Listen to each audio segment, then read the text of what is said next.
இந்த உலகத்தில் நான் குழந்தையா பிறந்தது தப்பில்லை. தவிழ்ந்து திரிஞ்ச வயசுல எங்கள் அம்மாவை பார்த்து முதல் தடவையை அம்மான்னு சொன்னது தப்பில்லை.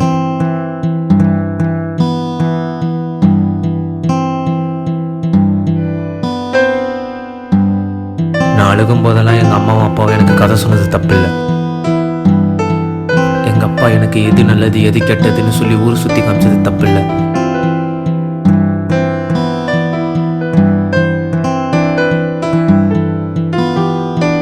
நான் எக்ஸாமில் ஃபர்ஸ்ட் மார்க் வாங்கி எங்கள் அப்பாவை சந்தோஷப்படுத்தினது தப்பில்லை. உனக்கு சிகரெட் வேணுமோன்னு சொல்லி என் ஃப்ரெண்ட்ஸ் கேட்டப்போ நான் வேணான்னு சொன்னது தப்பில்லை. சிகரெட் பிடிச்சா எப்படி இருக்குன்னு எங்கள் அப்பாட்ட நான் கேட்டது தப்பில்லை. இப்படி எந்த தப்புமே செய்யாமல் ஏன் ஒருத்தன் கையில் சாக போறேன்னு யோசிக்கிறீங்களா?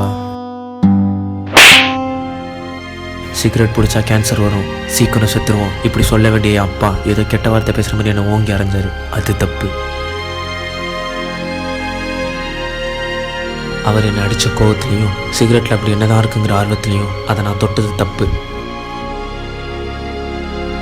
அதான் அடிச்சிட்டோமேனு இன்னொரு வாட்டி தொட்டது தப்பு. இப்படியே நான் சிகரெட்டுக்கு பழக்கம் பண்ணது தப்பு. சாப்பிட்டா சிகரெட்டு, தூங்கினா சிகரெட்டு, வெளில போனா சிகரெட்டு, இப்படியே இருந்தது தப்பு. ஃபைனலி நம்ம கேன்சர் பேஷண்ட்னா ஹாஸ்பிட்டலில் வாழணுங்கிற ஆசையோட சாக போகிற ஒருத்தன். யா, இட்ஸ் ஓவர். ஒரு மனுஷன் சிகரெட்டால் சாவறான், ஆல்கஹாலால் சாவறான், டிசீஸால் சாவறான். எப்படிலாம் சொல்கிறது செகண்டரி தான். அவனோட சாவுக்கு முக்கியமான காரணம் யார் தெரியுமா?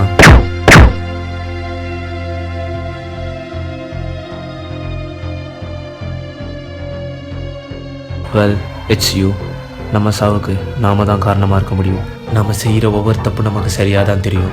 அந்த தப்பை சரி செய்ய நினைக்கும் போது தான் அது எவ்வளோ பெரிய தப்புன்னு நமக்கு தெரியும்.